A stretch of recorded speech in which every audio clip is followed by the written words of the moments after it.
Yes, can. So biomolecules means these are the molecules that supports biology or that supports life.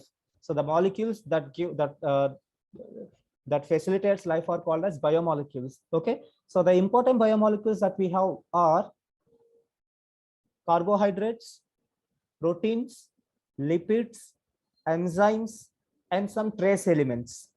Okay, inorganic substances. Trace elements means inorganic substances that can be both essential and non-essential. Okay, so these five together are called as biomolecules. So what is the idea of these biomolecules? What is the major functions of these biomolecules? So for this purpose, I would like to take an empty slide. Can you able to see my screen, students? Can you able to see my computer screen? Is it visible to you? Yes. Okay. Thank you. Yeah. Let me take a brush here, highlighter, and yeah. So before discussing about biomolecules, I would like to tell. I would like to give you an example. Okay. Say for example, we want to make a truck. Okay, a lorry. So what components we require to make a truck? Okay, so first of all, we need to make the body of the truck, right? So we need some iron sheet to bend it to make a truck. Okay, so let me draw a simple truck diagram here. So I'm going to make, with the help of iron sheet, I made the body of the truck. So I have made the body of the truck. So this is, assume this is the body of the truck. So this body is made by iron sheet. Okay, so iron given the structure to this lorry. So is it sufficient to make our lorry functional, to make it move? No, it needs something else, right? So now successfully we made, with the help of iron sheet, we made the structure of the lorry.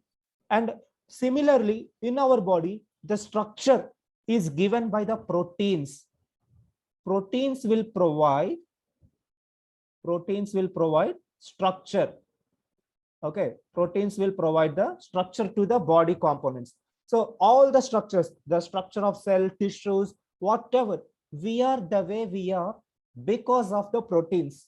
Proteins are the matrix substance that is a foundation for erasing the structure. So structure is given by the protein, just like the way we have iron sheet to make the structure of a lorry. So that is all about the proteins, the function of proteins in the body. Then now, in order to move this truck, the truck must have fuel, right? So it will have either diesel or petrol tank here, right? So this petrol or diesel will provide energy to the truck to move.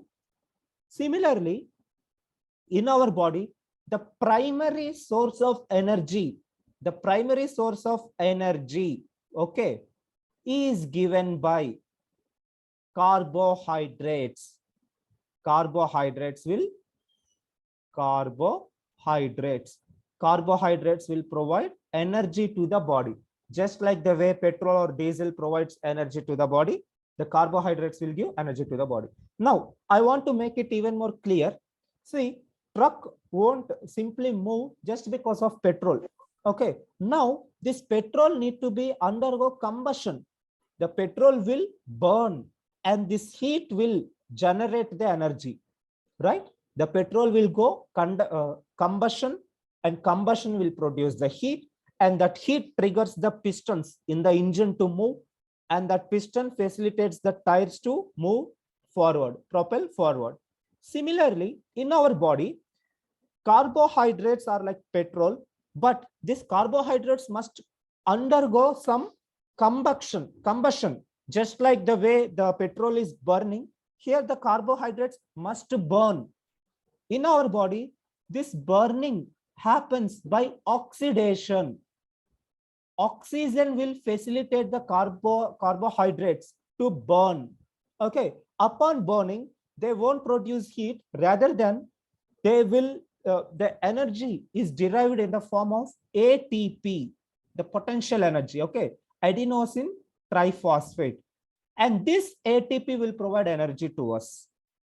Okay, So biologically speaking, energy is given in the form of ATP, and this ATP is facilitated by this carbohydrates. So now the method of converting carbohydrates to generate ATP or energy, this particular process is called metabolism. There are many types of metabolic pathways. Okay, metabolism.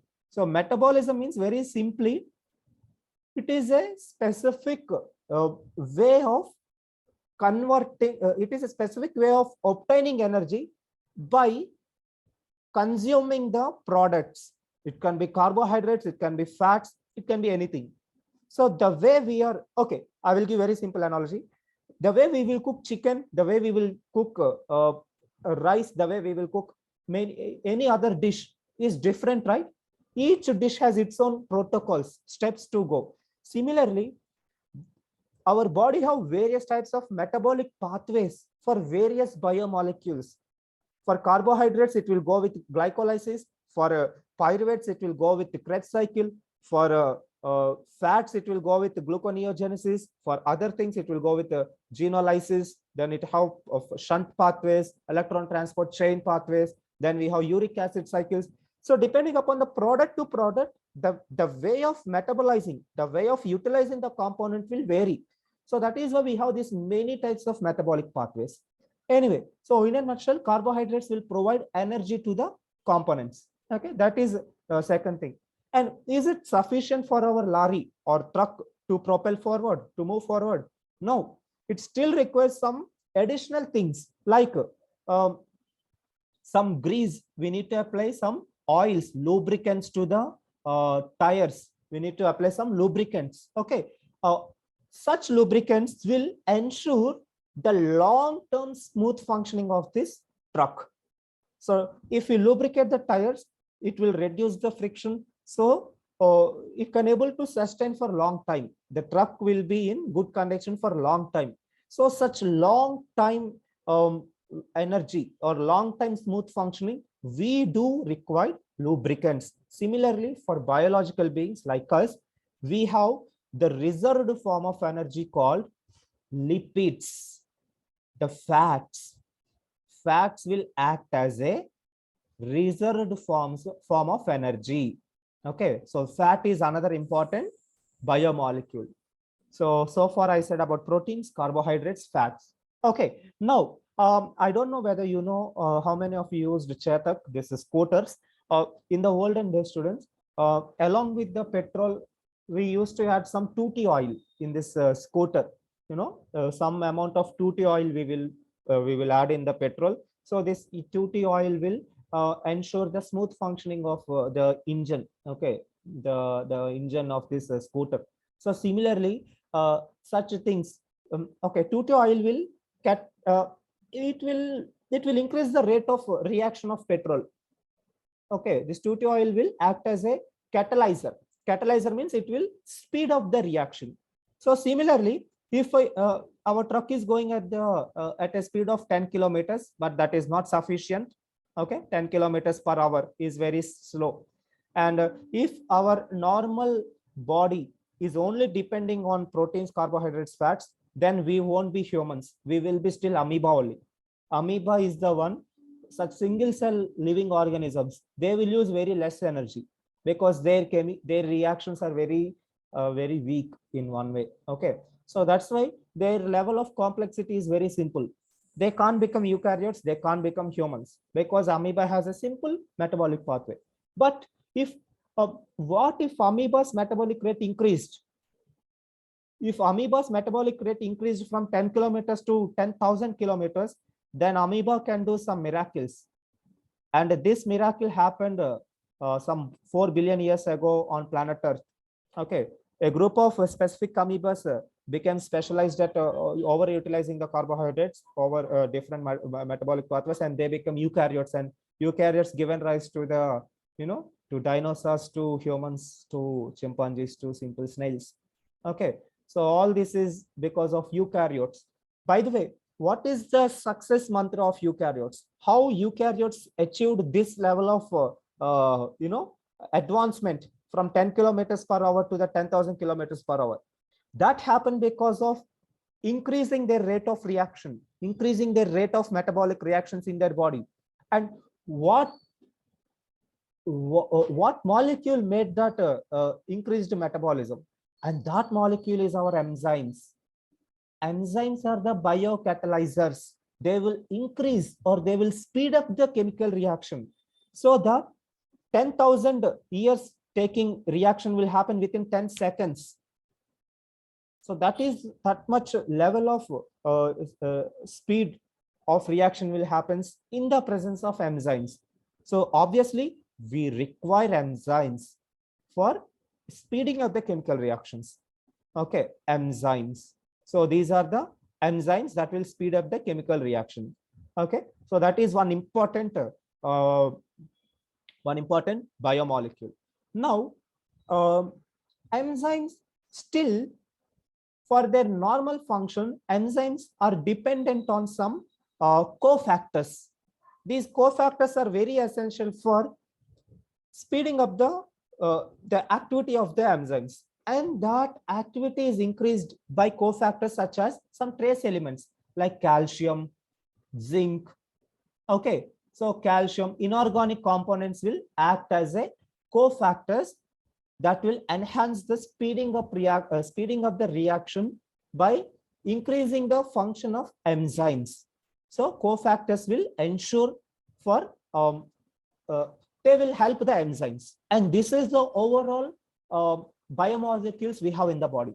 We have fats that acts as a long-term storage form of energy. Carbohydrates will give instant energy to the body.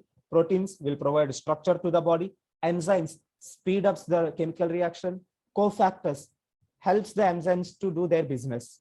Okay, so these are the biomolecules. Now, I want to focus on these cofactors. I'm telling again, because eukaryotes are completely dependent on enzymes. It is because of the enzymes that our reactions are increased. Our reactions become high fast. Now, there are certain molecules that mimic, that looks like a cofactors, but they will stop the enzymal activity. They will stop the normal enzymal activity. They looks like a good cofactor, but they will block, rather than helping the enzyme, they will block the enzymal activity. And such such components are heavy metals. Heavy metals will block the enzymal activities. Say, for example, you just take a ant head quantity of mercury. You keep a drop of mercury on your tongue, you will die within a minute. Mercury will stop the enzymes that are important for your heart function. Your heart will stop beating because the enzymes that are necessary for pumping of heart, the sodium potassium pump channel, will get blocked by this mercury. Mercury will block this potassium pump channels and your heart will lock in its position and you will die within a fraction of minutes. So now we can understand the significance of or the lethal consequences of these toxic metals or heavy metals on the biology, right? And that is what we are going to study in this subject, in the first unit of this subject. What are the effects of various types of heavy metals? How they are blocking, how they are becoming toxin, what is their pathways, how they are killing the body, and what are the preventive measures we can take, what are the contraindications, what are the preventive treatment measures that we can take if the patient is intoxicated with such heavy metals. How to treat the patient at this particular instances. That is what we are going to cover in this particular unit, in the first unit. The actions of various types of toxins and their remedies, how we can recover, and what type of lab test we can do to figure out the cause of the toxin, what type of toxin caused the problem to the body, to the patient. So all these things we will cover in the coming sessions. So I hope this is fine for today's class. I think I already took 5 minutes more. Is it fine, students? Is there any problems with my teaching? Can you able to understand my language, my accent? Is there any issues with my accent, my English Yes, pronunciation? sir. No, right? No issues? Or you have issues? No. Yes. All right. We can meet tomorrow, students. Thank you very much. Okay. We can meet tomorrow. Thank you very much, students. You can leave. Thank you. Yes, I will share the syllabus also. Okay. So you can leave, students. Thank you.